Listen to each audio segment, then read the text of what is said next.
સમગ્ર દેશમાં જેની લહેર છે એવા ભગવાન રામલલાના પ્રાણ પ્રતિષ્ઠા મહોત્સવના ઉપલક્ષ્યમાં કલા સંસ્થા કલરવે રામજી કી નીકળી સવારી એ શીર્ષકથી ગીત સંગીતના સથવારે એક સુંદર સાંસ્કૃતિક કાર્યક્રમ કરી અંતે મહાઆરતીનો તાદશ અદ્ભુત અનુભવ કરાવ્યો હતો। જ્યારે સમગ્ર દેશ રામમય થઈ રહેલ છે ત્યારે નવો ચીલો પાડવા જાણીતું કલરવ ગ્રુપ એક નવતર આયોજન લઈને આવ્યું। 1000 જેટલા રસિકોની હાજરીમાં રામજીની નીકળી સવારી આ કાર્યક્રમ ડોક્ટર રઈશ મનિયાર અને એમના સંગીત વૃંદના સથવારે જીવંત ઉજવણી કરી સુરત શહેરે સમગ્ર ભારતમાં જુદી જ ભાત પાડતો યાદગાર પ્રસંગ ઉજવાયો હતો। કાર્યક્રમમાં રામ ભક્તિ ઉપરાંત દેશભક્તિ, દેશની સંસ્કૃતિ, દેશના ઉત્સવ, દેશના આધ્યાત્મિક વારસા વિશે સુંદર વાતો ડોક્ટર રઈશ મણિયારે વણી લીધી હતી।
જય શ્રી રામ, નમસ્તે। અત્યારે પૂરું ભારત વર્ષ કે હું એમ કહું તો ચાલે કે પૂરું દુનિયા રામમય થઈ ગઈ છે, તો કલરવ સંસ્થા શા માટે એમાં ચૂક કરે? તો એ સંજોગોમાં અમારા 1125 મેમ્બરો સાથે અમે આજે રામજી કી નીકળી સવારી બોલિવૂડને સહારે રઈશ મણિયાર દ્વારા આયોજિત એક સુંદર કાર્યક્રમ કરી રહ્યા છીએ। તો આ તબક્કે મારે અમારું જે કંઈ ફૂલની તો ફૂલની પાંખડી તરીકે રામ ભગવાનને માટે અમે આજે સમર્પિત છીએ અને એના ભાગરૂપે 1125 મેમ્બરો રાત્રે 12 કલાકે જ્યારે પ્રોગ્રામ પતે પછી મહાઆરતી થવાની છે, એમાં સૌ કોઈ ભાગ લેવાના છે। તો આવડી મોટી સંખ્યામાં ચોક્કસ એના જે આપણે વાઇબ્રેશન કહીએ કે આંદોલન કહીએ તે ચોક્કસ એક ખૂબ જ સારી ભાવના ફેલાવશે એવું મને ચોક્કસ લાગણી છે અને હું આ કાર્યક્રમ માટે ખૂબ ખૂબ શુભેચ્છા પાઠવું છું। એક સાથે આટલા વ્યક્તિઓ આરતી કરવાનો આપણે જે વિચાર આવ્યો છે એ કેવી રીતે આવ્યો અને એને હવે આપણે ફળીભૂત કેવી રીતે કરીશું? જ્યારે લાઇક માઇન્ડેડ માણસો ભેગા થતા હોય છે ત્યારે કંઈ ને કંઈ શુભ વિચારો આવતા હોય છે। એટલે પહેલાં અમે રામજી કી નીકળી સવારીનો બોલિવૂડ આધારિત કાર્યક્રમ કરવાનું આયોજન કરેલું અને પછી એમાં આરતીનો ઉમેરો થયો કે સમાપન કરીએ અને આરતીમાં સૌ કોઈ જોડાય તો એક ભવ્યતા આવે, એક લાગણીસભર કાર્યક્રમ થાય અને રામને સમર્પિત સારો કાર્યક્રમ બની શકે। તો એ કારણે અમે આ આરતીનું આયોજન કરી રહ્યા છીએ અને વન ઓફ ઇટ્સ કાઇન્ડ દક્ષિણ ગુજરાતમાં કદાચ આવો મોટો કાર્યક્રમ, આવી મોટી આરતી ભાગ્યે જ થતી હશે અને થશે આ રીતે, તેનો મને ખૂબ જ એક કલરવના મેમ્બર તરીકે ઘણો આનંદ છે। શું સુરત શહેરના શહેરીજનોને શું સંદેશ પાઠવશો? બસ કે આપણે જ્યારે રામ, કૃષ્ણ અને શિવ, તો રામનો જ્યારે આજે 500 વર્ષ પછી એક શિલાન્યાસ નવું મંદિરનું ઉદ્ઘાટન થઈ રહ્યું છે, તો તે માટે દરેક જણ પોતપોતાની રીતે ભાગ લે એવી અમે અપીલ કરીએ છીએ। ગુડ ઇવનિંગ ફ્રેન્ડ્સ, હું ડૉક્ટર નીતિન ગર્ગ, આઈ સર્જન છું। માનવ કલરવ સંસ્થા અમે આજથી 15 વર્ષ પહેલાં શરૂઆત કરી હતી અને હું એનો ફાઉન્ડર મેમ્બર છું। મિત્રો, આખા દેશમાં, સમગ્ર વિશ્વમાં રામ ભગવાનનું હમણાં નામ ચાલી રહ્યું છે। શ્રી રામ મંદિરનું, રામલલા મંદિરનું પ્રાણ પ્રતિષ્ઠાનું કાર્યક્રમ 22 તારીખે થવાનું છે।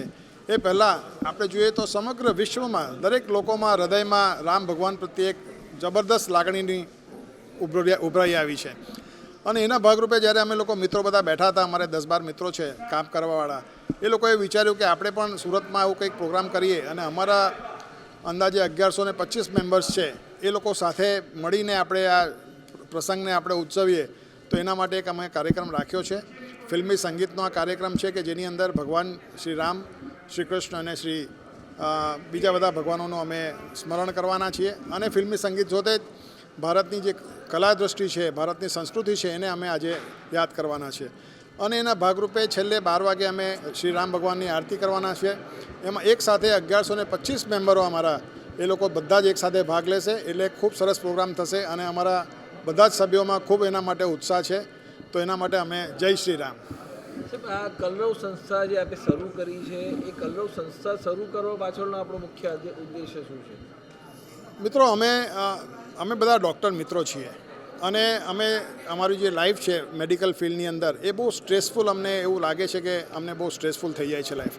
ત્યારે અમારી ફેમિલી સાથે, અમારા મિત્રો સાથે જો અમે થોડોક હળવાશના પળો અમે માણી શકીએ તો એના માટે અમારો કંઈક વિચાર આવતો હતો. અને એના માટે અમારી પાસે એક માનવ સમાજ સેવા માટેની એક સંસ્થા હતી. એના એક કલ્ચરલ વિંગના ભાગરૂપે અમે આ કલરવનો સ્થાપના કરી અને છેલ્લા 12 વર્ષથી અમે વર્ષના 6 પ્રોગ્રામ નાટક અને મ્યુઝિકલ ઇવનિંગ અમારા સભ્યો માટે આપીએ છીએ. એમાં મોટે ભાગે ડૉક્ટર્સ છે અને એમના ફેમિલી અને એમના ફ્રેન્ડ્સ પણ છે. અને અમે સાથે મળીને અંદાજે પહેલાં અમે ગાંધી સ્મૃતિમાં કરતા હતા. હવે ગાંધી સ્મૃતિ જ્યારથી બંધ થયું છે ત્યારથી અમે આ પ્રોગ્રામ અહીંયા કરીએ છીએ સંજીવ કુમાર ઓડિટોરિયમમાં. અને બધા જ અમે 1100 મેમ્બર્સ સાથે ભાગ લઈને અને એને માણીએ છીએ. કદાચ સાઉથ ગુજરાતની એક જ સંસ્થા એવી હશે કલ્ચરલ વિંગ કે જેમાં આટલા બધા સભ્યો છે. અમારે જ્યારે બોમ્બેથી જ્યારે પ્રોગ્રામ કરાવવાવાળા ટીમ આવે છે નાટકવાળી, ત્યારે આખું હોલ સંજીવ કુમારનું ફૂલ જોઈને એ લોકો પણ ખુશ થઈ જાય છે કે અમને પરફોર્મ કરવાની ખૂબ મજા આવે છે. એટલે આ મિત્રો સાથે અમે આ પ્રોગ્રામ માણીએ છીએ. વિનોદ શાહ, માનવ કલરવ સંસ્થાના સ્થાપક સભ્ય અને ચેરમેન. સુરત શહેરમાં છેલ્લા 45 વર્ષથી હું ફેમિલી પ્રેક્ટિશનર તરીકે સ્ટેશન એરિયામાં પ્રેક્ટિસ કરી રહ્યો છું. આજે અમારી આ જે કલરવ સંસ્થા છેલ્લા 13 વર્ષથી સુરત શહેરની અંદર મનોરંજનના ક્ષેત્રોમાં અગ્રસ્થાન ભોગવી રહી છે અને દર વર્ષે અમે 6 થી 7 જેટલા જુદા જુદા પ્રોગ્રામો આપીએ છીએ. આમ બેઝિકલી એ માનવ કે જે ઇનિશિયેટિવ ફોર હ્યુમિનિટી કે માનવતાના કામ માટે અમે એક સંસ્થા ઊભી કરી છે. માનવ તેની આ એન્ટરટેનમેન્ટ વિંગ છે. આજનો પ્રોગ્રામ છે રામજી કી નીકળી સવારી.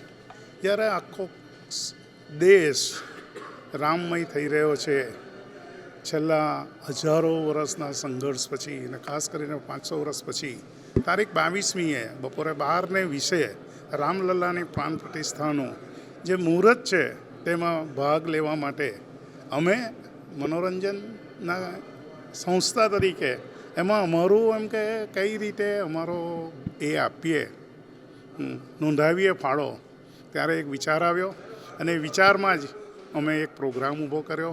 આજે 500 ભારત દેશની સંસ્કૃતિનો આજે અહીં અમે ચિતાર રજૂ થશે. એમાં ફક્ત ભગવાનના જ ગીતો નથી, એમાં દેશભક્તિના નથી, પણ જુદા જુદા રાજ્યો, જુદી જુદી ભાષાઓ, જુદા જુદા ગીતો, આમ કરીને આપણે રામચંદ્ર ભગવાનને જ્યારે સ્થાપના થઈ રહી છે એમાં કલરવ પોતાનો ફાળો ભારત દેશની પરંપરા જાળવી રાખીને આપવા માંગે છે. કેટલા વ્યક્તિઓ સાથે આ મહાઆરતીનો કાર્ય? આમ અમારા 1100 સભ્યો છે. એ 1100 સભ્ય, તે સિવાય બીજા આમંત્રિત 25 મેમ્બરો, એમ કરીને 1125 થી 1130 જેટલા મેમ્બરો આજે 12 વાગે આજે મહાઆરતી રાખી છે. એનું એક એવું ફાઇન એનો એ મળી આવ્યો છે એમને કે ભાઈ ભગવાનની આરતી સાથે આપણે પણ સુરત શહેર શરૂઆત કરે. આ સુરત શહેરનો પણ આ પહેલો પ્રસંગ હશે કે જુદી જુદી સંસ્થાઓ પણ ઉજવી રહી છે. પણ સંજીવ કુમાર ઓડિટોરિયમમાં જ્યારે અમે આ પ્રસંગ ઉજવી રહ્યા છે ત્યારે એનો આનંદ અમને જૂનો જ છે. અને સંજીવ કુમાર ઓડિટોરિયમનો અને મહાનગરપાલિકાનો અમને પૂરેપૂરો સાથ આજે મળ્યો છે. અમે એમનો પણ આ તકે જાહેરમાં આભાર માનીએ છીએ. કલરવ સંસ્થાના સ્થાપક તરીકે આપ સુરત શહેરની જનતાને શું સંદેશ પાઠવશો? અમે સુરત શહેરની જનતાને એટલું જ કહીએ છીએ કે વિવિધતામાં એકતા અને એકતામાં વિવિધતા. આપના શહેરમાં આજે સૌથી આખી દુનિયાનું ફાસ્ટેસ્ટ ડેવલપિંગ શહેર સુરત છે. જોતામાં હું હતો ત્યારે 1 કે 1.5 લાખની વસ્તી મેં જોઈ છે 71 વર્ષ પહેલાં. આજે 78 થી 80 લાખની વસ્તી જાય છે. પણ સુરતનું પાણી પીએ એટલે માણસ ભોળો થઈ જાય. એ જ હળીમળીને અને સમથી રહે સુરત શહેરના લોકો, એ જ આ સંદેશો છે. આવો આવનાર તહેવારને આપણે સારી રીતે ઉજવીએ. મયુર ટેલર, દિવ્યાંગ ન્યૂઝ, સુરત.